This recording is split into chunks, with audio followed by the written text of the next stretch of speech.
E aí, galera, beleza? Estamos voltando aí com o canal depois de um mês e meio quase, né, sem conteúdo novo, infelizmente. Comentei com vocês em alguns grupos que nós compartilhamos, né, que eu estou passando por alguns problemas pessoais um pouco pesados, né, então eu acabei me ausentando um pouco aqui do YouTube, mas eu não desisti desse projeto, tá? A gente está aí quase com 4 mil inscritos, quero chegar nos 10 mil até o final do ano, é uma meta que eu tenho, espero conseguir batê-la e espero conseguir voltar a postar vídeos aqui de forma diária para vocês, beleza? E nessa volta, pessoal, decidi trazer um pouco aí novamente, né, do HCTR, porque é um fundo que vocês pedem bastante, né? Um fundo que tem bastante cotistas aí, que vem sofrendo muito nos últimos meses e que anunciou aí novamente, né, 50 centavos de rendimento referentes ao mês de maio, tá? Inclusive o relatório gerencial que a gente vai analisar aqui agora, ele foi disponibilizado aí no dia 15. Lembrando que hoje é dia 25, domingo, tá? Então eu quero bater um papo com vocês um pouquinho aqui sobre algumas atualizações do HCTR e também dar a minha opinião aqui do que deve acontecer com esse fundo ao longo do ano, beleza? Bom, primeiro eu acho legal trazer esse gráfico aqui para vocês, que é do rendimento distribuído conjuntamente com o dividend yield, né? Vejam que lá no mês de maio, né, foi anunciado um dividendo de 50 centavos. Isso lá na época correspondia a um dividend yield acima de 1%, né, de 1,03%, por conta da cotação dele, que estava bem baixa, né? E aí, agora em junho, né, foi anunciado 50 centavos referentes ao mês de maio. E percebam que o yield dele já caiu para 0,77, né? Isso aqui chama bastante atenção porque nós estamos falando de um fundo high yield, né? Um fundo que expõe o investidor a um risco maior. E no último mês ele pagou um dividend yield aí de 0,77, né, pessoal? Então é realmente complicado, né? Principalmente quando a gente compara com outros fundos mais seguros, né, do ponto de vista de risco de crédito, HGCR, KNSC, KNCR, RBRR, tantos outros aí que têm uma certa segurança e que estão com yield muito próximo de 1%, se não até a mais, né? Então isso aqui realmente é algo que joga contra o HCTR, é um dos motivos que também derrubou a cotação dele aí no último pregão, né? Ele caiu aí, percebam, fechou a R$ 58,75. Só corrigindo, né? Essa caída não foi no último pregão, vem vindo desde o anúncio do último dividendo dele, tá? Que foi aqui mais ou menos no dia 7, né? Que foi justamente o quinto dia útil do mês de junho, tá? Então percebam que houve assim uma queda natural, né? O pessoal, os investidores tinham aqui talvez um otimismo, acabou elevando um pouquinho o preço dessa cota e por consequência do último rendimento, acabou caindo novamente, beleza? Agora, analisando um pouquinho o relatório gerencial, eu não vou me alongar muito aqui nos comentários que a gestão trouxe, porque esse vídeo vai ficar com mais de 20 minutos. E eu queria que agora, com o retorno do canal, nós tivéssemos aí informações um pouco mais objetivas, porque eu sei que você, investidor, que está começando agora, ou você mesmo que já investe há algum tempo, tem o interesse de ter informação o mais rápido possível, né? A gente quer informação, claro, de forma correta, informação fidedigna, mas de forma objetiva, sem muita enrolação.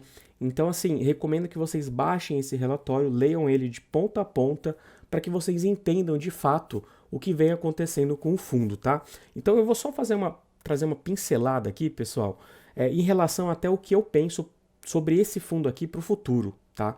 Talvez aí para o segundo semestre ou talvez primeiro semestre de 2024, né? Então vamos lá. A gente sabe que existem várias operações aqui neste fundo, né? Nossa, a gente perde até de vista. Gramado Parks, Circuito de Compras, One Holding, enfim, são várias operações aqui que vinham apresentando problemas de inadimplência. E essas operações, justamente por conta desse problema no fluxo de caixa, o fundo acabou optando, né, por conceder o waiver, ou seja, conceder um prazo maior para que este devedor cumpra com as suas obrigações. Ou seja, isso não significa que o fundo abriu mão desse dinheiro, tá? Do dinheiro que este credor deve a ele. Não, ele apenas concedeu um prazo maior para que essas empresas, né, essas construções, consigam gerar um fluxo de caixa um pouco maior para que consiga voltar a honrar com as suas obrigações. Lembrando que esses waivers que são concedidos, eles são sempre, ou quase sempre, né,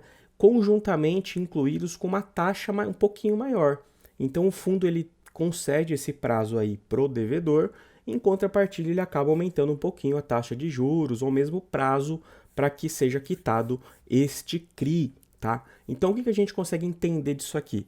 A gente entende que quando esse prazo, né, do waiver se encerrar, a tendência óbvia é que os rendimentos voltem a subir, porque esses CRIs aqui voltarão a incrementar a receita no fluxo de caixa do HCTR.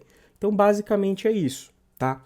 Quando a gente analisa um pouco o cenário macro, a gente percebe que houve até essa semana, né, reunião do Copom, manteve-se aí a Selic a 13,75, só que já deu sinais, né, o Copom já deu sinais de que deve reduzir sim essa taxa aí na próxima reunião, tá? Então vamos lá, com a taxa de juros caindo, a gente sabe que isso acaba estimulando a economia, estimula aí financiamentos, empréstimos, imobiliários, inclusive, né, financiamentos imobiliários, e isso vai contribuir para que essas empresas que hoje devem aqui para o HCTR ganhem um fôlego, né, ganhem uma reserva de caixa, aliás, um fluxo de caixa um pouco melhor, para que assim voltem a honrar com as suas dívidas, tá? Então, pincelando uma conclusão geral disso aqui, para quem investe no longo prazo, tá? Para quem está pensando aí talvez em 2, 5, 10, 15 anos, esse fundo aqui ele continua sendo uma opção interessante, sobretudo no preço que ele está hoje. Agora, se você entrou nesse fundo quando ele estava lá nos seus R$120, R$110, R$100, talvez não seja o momento de você reduzir o seu PM, né, o seu preço médio. Eu vejo muitos investidores aí loucos comprando toda semana o HCTR justamente para reduzir o PM. Gente, vocês precisam ter uma estratégia, tá? E essa estratégia, ela precisa ser, via de regra, de longo prazo, porque no fundo imobiliário não existe aquela isenção de R$20 mil de ganho de capital. Então, quando você compra um fundo imobiliário, indiretamente, né, dá a entender que você está focando numa renda passiva, que você está focando aí necessariamente no médio ou no longo prazo, para poder ter essa renda extra no seu mês. Caso contrário, caso o fundo valorize e você venda, você vai ter que recolher o imposto. Então, assim, a própria estrutura do fundo imobiliário leva o investidor a ter uma característica um pouco mais de longo prazo. E por que eu estou dizendo isso? Porque certamente, quando esses waivers forem encerrados, este fundo aqui vai voltar a pagar mais rendimentos, tá? Ele vai voltar aí com seus 80 centavos, com seu R$1, talvez até com seu 1,10, 1,20, talvez lá para janeiro, fevereiro de 2024, quando aí a Selic estiver abaixo dos 2 dígitos, coisa e tal, tá? Então você precisa ter paciência, você que é investidor e tem posição nesse fundo aqui, tenha paciência, haja com racionalidade, tá? Não compre apenas para reduzir o seu preço médio, tá? Isso daí é algo que a gente chama de viés de ancoragem. Pesquisem um pouco sobre isso para vocês entenderem, beleza? Então, basicamente é isso que eu queria trazer para vocês em relação a essas reestruturações, tá? Então ele vai falar sobre tudo isso que eu acabei de dizer, os waivers que foram concedidos, os motivos, etc, beleza? Agora eu vou descer aqui para finalizar o vídeo no DRE, aliás, na DRE e no fluxo de caixa, e é isso que eu quero conversar com vocês aqui agora, beleza? Bom, começando aqui pela DRE contábil, a gente percebe que o mês de maio ele teve um acréscimo na receita de juros, né? Subindo aí de 15,5 para 18,9 e também na correção monetária, subindo aí para 14,1 milhões de reais. Lembrando que a DRE contábil basicamente registra aí as receitas e as despesas de uma empresa, né, de um fundo, com base no regime de competência, beleza? Vejam só, né, pessoal, se a gente fosse considerar a DRE contábil, este fundo aqui deveria ter pago R$ 1,55 por cota. Olha só que diferença surreal para o resultado que de fato ele entregou referente ao mês de maio, que foi de 50 centavos, né? Ele teria uma receita aí de 34,2 milhões de reais. Mas, como vocês sabem, o fundo imobiliário ele tem por obrigação, por força de lei, distribuir aí pelo menos 95% do seu resultado caixa, do que de fato entrou no caixa da empresa, e é por isso que a gente vai se atentar um pouco mais aqui no fluxo de caixa do HCTR referente ao mês de maio, tá, pessoal? E aí eu chamo a atenção para vocês para a linha de juros aqui dos CRIs. Olha só, desde o mês de fevereiro o fundo não vinha registrando um valor tão baixo como foi registrado aqui no mês de maio. Ele registrou 4,2 milhões contra 7 milhões aqui, né, arredondando no mês anterior, 5,4 no mês de março e 7 milhões aí no mês de fevereiro, né? Então foi uma receita muito baixa que entrou aí no caixa do HCTR, tá? A gente vai ver ali embaixo, no resultado do mês, que foi de fato muito alarmante essas receitas aqui do mês de maio, tá, pessoal? Aqui nas amortizações a gente percebe que houve também uma pequena queda, né? Cerca de 1,5 milhão de reais, lembrando que aqui são as amortizações antecipadas aí dos CRIs, né? E teve também aí resgates antecipados, receita esta que não vinha ocorrendo nos meses anteriores, né? De 717 mil reais, tá, pessoal? Então, olha só, o resultado do fundo, tá? O que ele tinha de fato recebido no mês de maio e que poderia aí realizar a sua distribuição aos cotistas foi de 7 milhões e 400 mil reais.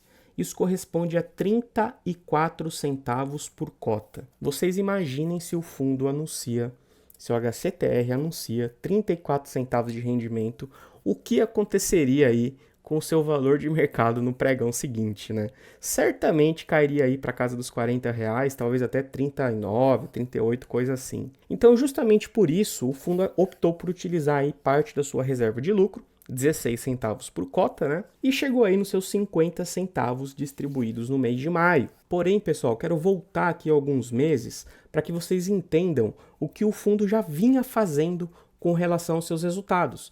Olha só, no mês de fevereiro era para ser distribuído 44 centavos por cota e foi distribuído 70. O resultado do fundo foi de 9,6. Ele distribuiu 15 milhões e meio. Né? A gente está falando aí literalmente de 6 milhões a mais, aí 5 milhões e 800 a mais do que foi de fato recebido no mês de fevereiro. Ou seja, o fundo utilizou aqui 26 centavos por cota de reserva para poder manter esse patamar de 70 centavos. Inclusive, eu lembro quando ele foi anunciado, o mercado até teve uma perspectiva muito positiva, né? O HCTR subiu. Ele chegou aí, se não me engano, a R$ 48 e subiu aí para 58, 59 após esse anúncio aqui. No mês de março, o resultado foi de 9,5, muito próximo do mês anterior, que seria aí mais ou menos 43 centavos por cota, mas o fundo distribuiu 11 milhões de reais, mais uma vez utilizando aí parte da sua reserva de lucro. No caso aqui um pouco menor do que no mês anterior, né? 7 centavos por cota para realizar a distribuição de 50 centavos. E no mês de abril, pessoal, diferentemente dos últimos 2 meses, né, anteriores, ele teve uma receita de 16,5, que seria mais ou menos 76 centavos por cota, mas ele manteve os 50 centavos por cota, ou seja, ele reservou, que ele fez uma pequena reserva de lucro aqui, na casa aí dos 5 milhões de reais, né, 5 milhões e meio, justamente porque ele já vinha queimando as suas reservas para poder manter esse patamar aqui. Então foi uma atitude muito legal do fundo, eu até comentei isso na época, no último vídeo do HCTR que eu trouxe aqui no canal, né, que eu achei isso muito positivo, porque o HCTR ele vai sofrer muito aí até o final do ano, já vou trazer minha conclusão aqui no vídeo. Então eu achei isso aqui muito legal na época. E foi justamente essa reserva que ele conseguiu fazer aqui no mês de abril que conseguiu dar um fôlego para ele realizar a distribuição de 50 centavos no mês de maio. Beleza? Então, pessoal, só para trazer uma conclusão geral aqui, né, a minha opinião mesmo sobre o HCTR aí nos próximos meses, tá? Eu acredito que ele deva manter uma distribuição entre 50 e 80 centavos até o final do ano.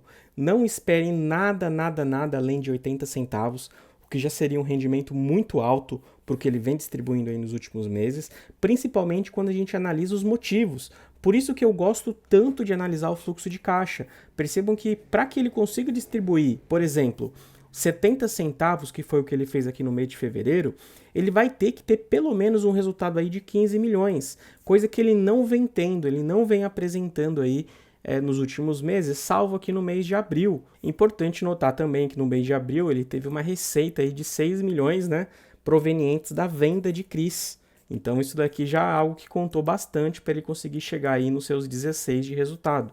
Tá? Então, assim, não espere nada acima de 80 centavos até o final de dezembro.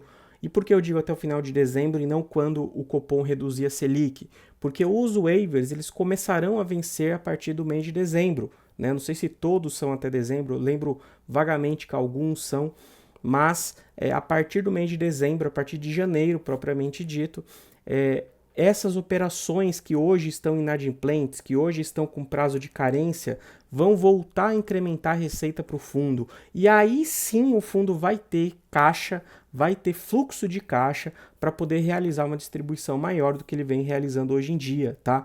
Então, assim, para quem é cotista aqui, e eu, no caso, me incluo nisso, né? A gente tem que apenas torcer para que ele consiga manter esses 50 centavos sem utilizar a reserva, né? Sem utilizar, talvez aí mantendo os 10, 11 milhões aí por mês de resultado sem reserva, já seria algo muito positivo para o fundo estabilizar nesse valor até dezembro e a partir daí sim começar a subir os seus rendimentos, né? Então, basicamente é isso que eu penso deste fundo aqui. Espero que vocês tenham gostado do conteúdo. É um conteúdo um pouco mais maçante, né? A gente vê números, vê juros, amortização, resultado, mas eu acho que esse é justamente o diferencial aqui do canal, a gente analisar mesmo a fundo os números para entender o resultado, porque é muito fácil a gente chegar no YouTube e falar, ele distribuiu 50 centavos, R$1 e pela média vai manter. Não, não é só pela média do que ele distribuiu, a gente tem que entender, a gente tem que decompor esse resultado para entender o que de fato compôs ele e o que deve de fato impactar para que ele possa aí aumentar ou mesmo reduzir os rendimentos a serem distribuídos. Beleza? Pessoal, muito obrigado pela atenção, estamos de volta aí no canal. Deixe o seu like, comenta aí embaixo o que você tem pensado sobre o HCTR, qual a posição dele na sua carteira, quantos por cento que ele representa da sua carteira, para a gente montar uma comunidade aí bem legal, beleza? Valeu!